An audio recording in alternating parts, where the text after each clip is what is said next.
Okay, YouTube. Thank y'all for joining me today on today's episode of the Up and Up, where we get to know some unique people in some unique places. Today, I have a big personality in the Nashville community, somebody that I've seen working around here for a long time, from college days at TSU, and now he's head chef at Dinner with Friends, a restaurant in Nashville, Tennessee. I have Keith. Thank you for joining me. Man, thank you for having me, bro. Today we're going to get into his career and journey as a chef, to hopefully any future chefs out there or anybody who just sees his journey gets inspired. You'll know a couple of steps and ways that you can get started in your culinary career. So thank you for joining us, and let's start with just who you are, Okay. background in culinary arts. Okay, cool. Well, my name is Chef Batts. My real name is Keith Batts. I'm from Nashville, Tennessee. I graduated from Tennessee State University with my business degree. While I was at Tennessee State University, I took a leadership class, and at that point I decided to pursue my passion of being a chef, because I've always wanted to be a chef. I've been cooking since I was about 12 years old. Oh. Yeah, I was cooking Sunday dinners and things like that, just to kind of like practice on my family. I would make up a lot of dishes. Yeah.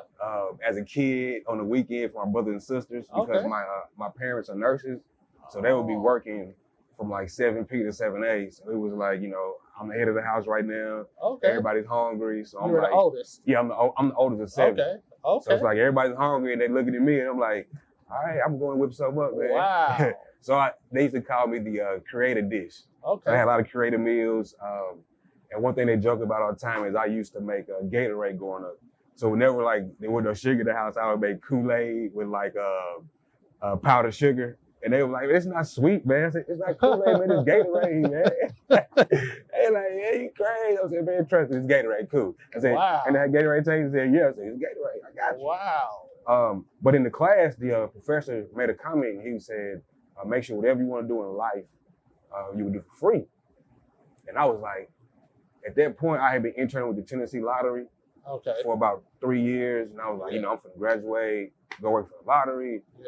And I thought I said, I wouldn't go sit there for free. They would have to pay me. Yeah. So I thought about it, and I was like, I would go cook for free.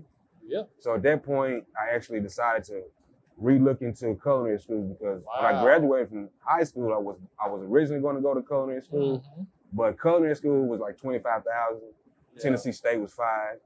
So, I'm the oldest of 6. Yeah. I'm the oldest of 7. Yeah. So I was like, I don't want to put that financial strain on my parents. Yeah. I had an interest in business. Yeah. So I'm glad I went to Tennessee State, got my business degree. Yeah. I was able to become part of a fraternity, Yeah. meet some good people, create some lifelong friendships and bonds. And I think that kind of helped me on my entrepreneurial journey when I was becoming a chef. So, and it was funny because when I graduated from high school, I had a scholarship from culinary school. And then when I re-looked into culinary school, that same scholarship was there waiting for me when I graduated from Tennessee State University. And I was like, wow, that is crazy. The lady said, I told the lady about my experience, my situation, and she was like, let me look and see if it's still there. And I'm like, I didn't know that it could still be there. And she was like, yeah, it may still be there waiting for you. Wow. And she put my info in, and she called me back. And I said, man, this God right here. It gotta be God. So when it came to discovering or getting into cooking at 12 years old, was it just like from a responsibility standpoint, or where did you realize I actually like and? Well, my interest for cooking actually came through eating. So I love to eat. When I was a kid, my nickname was Fat Man. So all the time when I'm around, my family and my friends come around, they like, Fat Man. They like, what are you talking about? I'm like, talking about me, man. They like, man, you don't get out of here. You like 100 pounds everywhere. Like, bro, trust me, bro. I can eat a lot of food, bro. Trust me. And then plus, when I was a baby, I was fat. Wow.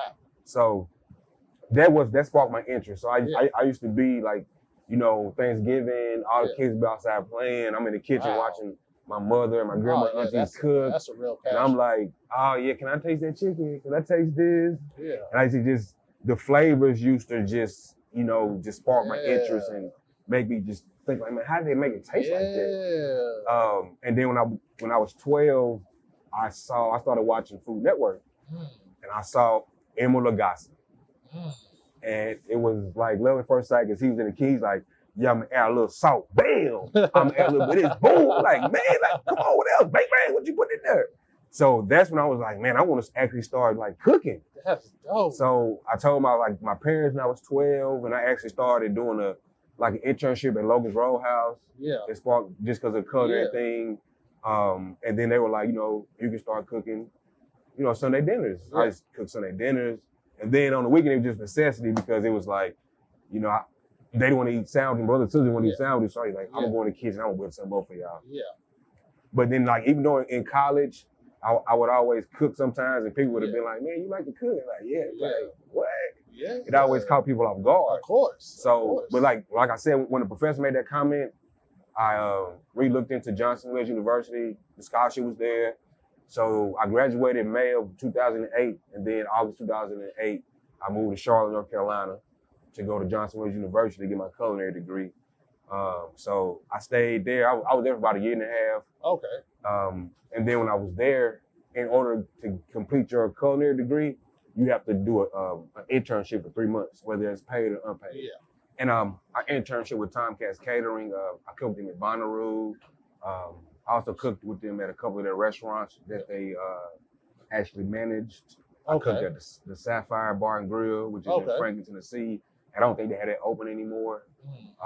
What else? When they were over the food at the Country Music Hall of Fame, I went over there and cooked with them over there. I helped them when they started the Southern, which is right over here on 3rd Avenue. Yeah. And then from there, I worked for Old Hickory Steakhouse and at the Arbor Hotel. I worked there for about a year and a half. Then from there, I went to the Martha Bryan Center, which is one of like the top I grew up nonprofits here. Went there when I was a kid. Yeah, man, I actually went there too. Wow. Yeah, that's crazy, man. So I used to tell the people, like, you know, I used to come to the center and all these things and be at when they had the Boys and Girls Club over there. So yeah, man, that's crazy, man, right. It's a small world, crazy. Bro. Yeah. So I was there with them. I worked there from 2012 to 2016. Yeah. I started there as a sous chef, and then I got promoted I started in January, and I got promoted to director of food services / executive chef in August. And then from there, so while I was with them, I helped them start the food program for the East End Prep.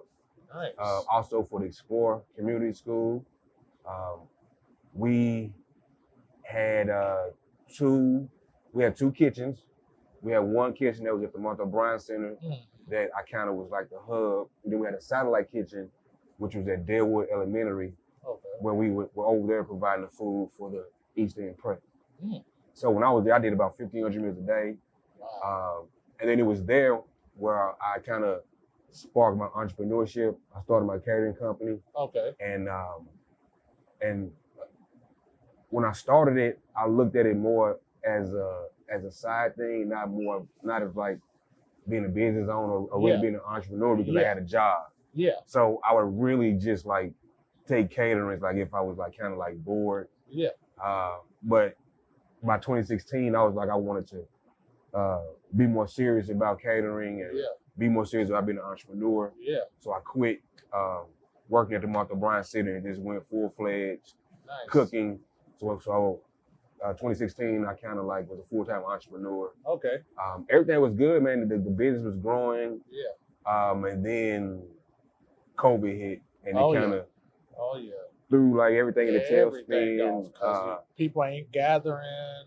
Right. So I imagine that. So catering. They kind of like I got a lot of caterings that kind of like got canceled. Yeah. So I had to like think of a different avenue of revenue. Yeah. So I started like Ghost Kitchen. I started a Ghost Kitchen. I did that for a while. What is a Ghost Kitchen? So like a Ghost Kitchen is basically a restaurant or multiple restaurants that are housed under one building. Oh, okay. And people can come and pick up like do to go or pick up orders.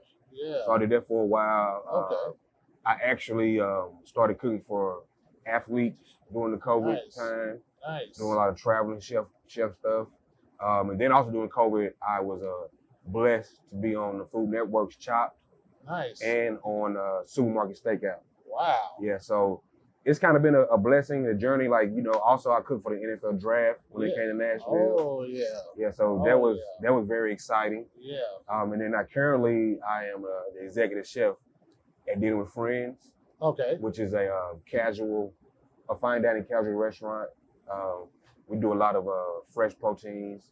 All of our things are made from scratch. Nice. We have a lot of from scratch dressings, sauces, everything. We try to make as much of our items as possible from scratch. What's the concept of Dinner with Friends? So the concept is like basically what it sounds like. Dinner with friends, you come and it's like when you hear everybody's a friend. Nice. You're eating. Nice. We have a general seating area, but we also have a chef stations. So the restaurant that we purchased, that the owners purchased, used to be a hibachi. Nice. So instead of doing hibachi, we're gonna have like the personal chef experience. Nice. The chef's gonna come out, interact with the guests, do a 4 to 5 course meal, and then, you know, just create a different experience that's not been done before on this scale in the city. Yeah, that sounds nice. That sounds like a nice date night. Yeah. Interesting. Date night party, everything. Yeah. So it's awesome, man. That's good. I have to plug and get more info on that. With your entrepreneur journey, or even both in the chef world, what would you say is the biggest thing that people focus on? Is it your recipes? Is it the place that you're working at to help you move up or build up your name? What would you say is some of the hard parts of the chef journey? Okay, well, I would say that the way you get the people interested in the food or the recipes, because most things people are most concerned about is the taste of your food. Yes. And the thing that's funny that I learned in culinary school, people are visual eaters, so you have to make sure it looks good, and also tastes good. Yeah. Once you make sure it looks good, the second part is making it taste good. Yeah. So with that being said, with the taste, that is also consistency. People want it to taste the same way it tasted the last time they eat. That's true. So that's what I began to focus on in my chef journey, is to make sure that. So I don't want it to be the same taste when you eat my food. Yeah. I want it to be better than the last time you had it. Nice. If you come in, you eat a dish, I want the next time you eat it to be like, I want every time you come in to eat the same dish, I want you to be like, it's getting better every time I eat it. Because I'm always focused on trying to, you know, take it up a notch, and also just making sure that everything is like almost perfect. I know it can't be perfect, but I strive for perfection when I'm creating my dishes, and also being consistent when I'm creating the dishes and, you know, feeding the people. Sound like a mad scientist. Yeah, man. I tell people all the time, it's like a mad scientist, because you're like putting flavors together, testing things out because you don't know. So it's like being like a mad scientist in the kitchen. Yeah. But as far as the hardships, I would say if you are a chef, you work at a restaurant, your time, you don't have a lot of time because you have to be in the restaurant like 12 hours a day most of the time. You're working on the weekend because the restaurant is most busy on the weekends. But besides that, it's just finding out how to balance work-life balance when you're doing that. But then when you're a chef and you're an entrepreneur, you got to have that work-life balance, and then also you got to figure out how to make sure that you have a steady revenue of income coming in while you're working. So I would say the hardest part is just getting that steady stream of income, as basically like you like if you're working, you know, like this month I got $6,000 coming. Yeah. So just basically trying to create streams of revenue that are basically residual streams of revenue in the catering business, or just like with clients and different things like that. When it comes to all your different, I'm sure you got a million recipes and stuff, but if somebody is either you're doing a pop-up or they're coming to your restaurant where you're cooking at, what's your most recommended dish that's your thing? Now, okay, if somebody came in and they heard Chef Batts cooking, Yeah. they're gonna say, if they're not a vegan or vegetarian, they're gonna say, I need that smoked Gouda mac. Smoked Gouda I mac. need that smoked Gouda mac. Ooh, that's my jam. I actually just started trying to cook mac and cheese this past Thanksgiving.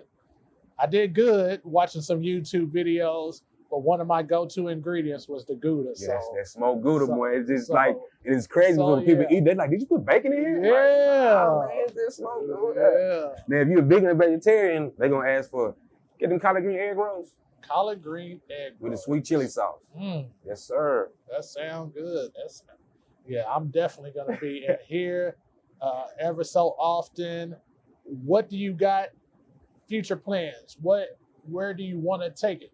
Okay, so future plans is to get dinner with friends established here in Nashville. Yeah. We're thinking about expanding it to different cities. Nice.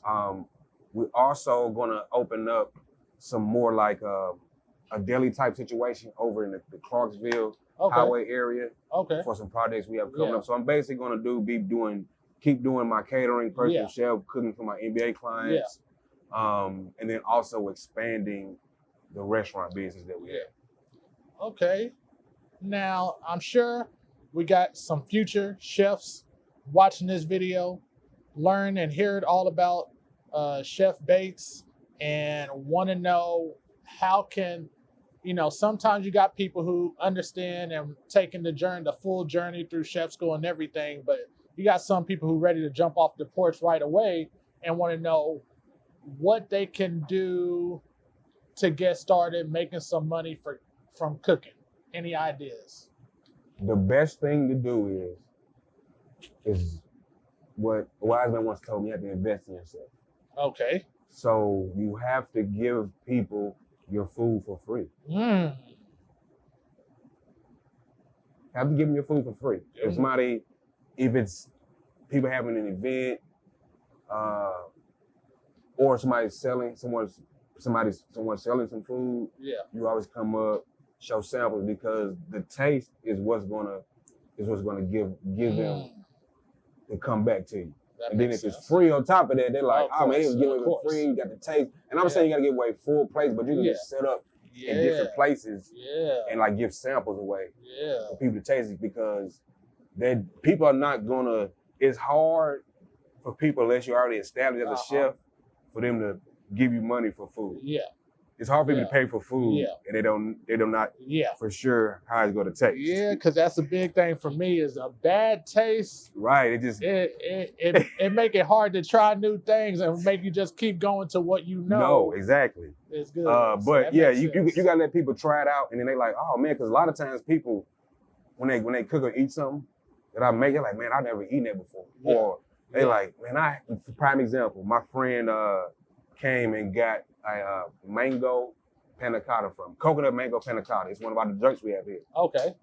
It's like a cream-based dessert. Okay. It's like it's solid, but it kind of like when you eat it, it melts in your mouth. So he said, man, when you first told me about it, I was like, man, I didn't want it because I had it on a cruise, and I was on a cruise ship and it was nothing. Oh yeah. He said, but boy, yours did not taste like that tasted. He said, I'm glad you put it in the bag for me. Because I was like, no, based off my previous experience. But I said, no, this ain't it got the same name, but it ain't the same thing. So it's just the fact to be able to expand people's palate and have people that say they don't eat something or they had a bad experience with something, and then I'm making it, and they're like, oh yeah, this don't taste nothing like that. Got to be the most rewarding. But yeah, you definitely have to be willing to like give like food away to people so they can try your food. Because that's what's gonna get them to come. Because they'll try it and say, man, can I get a pan of this? And then people will keep coming back. But yeah, definitely don't be afraid to give out samples. Try to find avenues where you can barter for services. Because when I first started out, I used to basically trade off like food for time on the radio. So a lot of times, Really? like when I first started, man, That's a gem. like back in from 2000, probably 14 to 2017, I was on the radio like every day. You just heard Chef Batts. That's how my name, that's how people just connect my name to food, because they would just be on the radio and they just hear it. Promoting? Yeah. I would go up there and actually do like radio spots, say Chef Batts, birthday, wedding. Wow. And then in return for that, they would say, we got a catering for 50 people. And I would go buy the food, and they wouldn't pay me for that, but I just bartered that advertisement. Yeah. So they also got my food. So now the radio people eating the food. So when they talking about it, it's like, oh no, it's really good. It's really that. And then now you got clientele. Right. All from people just literally call, like people used to call me all the time, like, man, I heard you on the radio, Chef Batts, Chef Batts. And my little sister be like, man, the people in class are talking about Chef Batts. I'm like, that's my brother. They're like, yeah, you be on the radio. Like it was literally just constantly, at least two to three times a day, you heard Chef Batts like doing a brunch or just saying like the services I provide. Yeah, investing in yourself. Y'all hear that first. Yeah. From giving away free food to learning how to negotiate barter deals. I have a product. You have an audience. Yeah. Let's swap it out. Swap it out. That's amazing. And that's where I first saw you, I guess, as a chef, was one of the things you used to do, like a after hours brunch or and stuff. And I thought that was so amazing, but I was so impressed on you being a chef, because from coming across each other at TSU and everything, it's funny. I have a weird thing. Anybody who wears glasses, right? It's like when you wear glasses, it's like a club. Exactly. So you always register faces of people who wear glasses. But I'm big on, for minorities, showing or people just pursuing stuff that's outside of the norm. Correct. You know, not the stuff you hear about the doctor, lawyers, mechanics. And especially as a foodie, but to somebody to really take it serious and go a chef route, that blew me away. So I've always been following everything that you've been doing around the city from that standpoint. I just blown away that that was the route, and even just the option that you don't see many people pursue. But I know a lot of people who would want to pursue it, but just exposure. You know, the biggest thing for us is exposing to different things. So that was one of the reasons I wanted to reach out to you and get your story out. So this is amazing. And now, not only have you given so much game, I appreciate that, but boy, my stomach is growling right now, and I'm like, I can't wait to take some time one of these next couple of days, and I will be here to put all this talk to the test. I got you, man. We'll take care of you when you come, too. I appreciate that. So how can people reach you if they want to get in contact with you? Okay, well, you can follow me on social media. Instagram is at Chef Batts, and it's ChefBatts. That's also my Twitter handle. Facebook is Keith Chef Batts. And you can also go to my website, which is www.chefbatts.com. Y'all heard it here. I'll make sure to link everything in the description of the video. So there you have it, everyone. We heard from a chef, got his story, and even gave y'all some tips if y'all want to get into the culinary industry. So now you got a couple ideas that I hope you follow. And thank you for joining us at Unique People in Unique Places, Up and Up. Until next time, see ya. Thanks, bro. Appreciate it.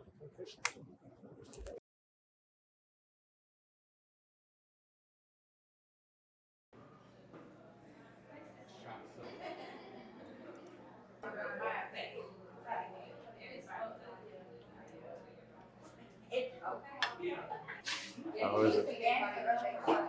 Really, really good. Really, really, really, really good. Everything got so much flavor, but not too salty or one way, and it's almost like I don't even want to say seasoned to perfection. It's just seasoned so balanced. Like, not too salty, but not too predictable. Just a very good flavoring of this. I got the lamb, grilled squash, zucchini, and then there's some other vegetable side that's real good.